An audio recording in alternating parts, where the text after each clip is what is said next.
ఎన్టీఆర్ జిల్లా నందిగామలో నేపాలం చుట్టూ కాయలు తిని 9 మంది అస్వస్థతకు గురయ్యారు.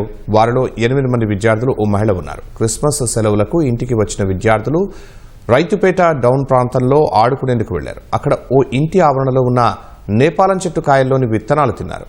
విత్తనాలు బాదం పప్పులా ఉండటంతో తిని ఇంటికి తీసుకెళ్లి కుటుంబ సభ్యులకు కూడా ఇచ్చినట్లు తెలుస్తోంది. కాసేపటికే విద్యార్థులకు వాంతులు విరేచనాలు కావడంతో ఆసుపత్రికి తరలించారు. అందరూ క్షేమంగానే ఉన్నట్లు వైద్యులు తెలిపారు.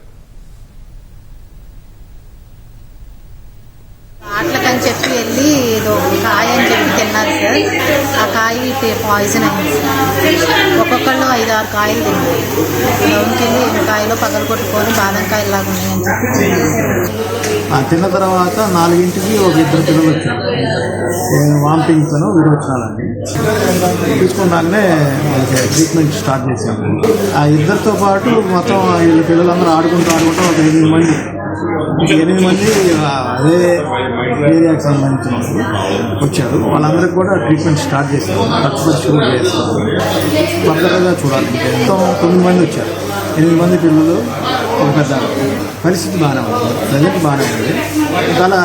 ఇంకా ఏమైనా తగ్గకపోతే అవసరమైతే విజయవాడ వెళ్ళాల్సి వస్తుంది. పిల్లలు తీసుకొని వచ్చారు. అక్కడ తిన్నారంట పిల్లలు. 2 ఇచ్చారు ఇంటికి రాగిన పిల్లలు తినమంటే కళ్ళు వారుతున్నాయి. మా అబ్బాయి తిని తీసుకొచ్చి మా అమ్మాయికి నాకు ఇచ్చింది.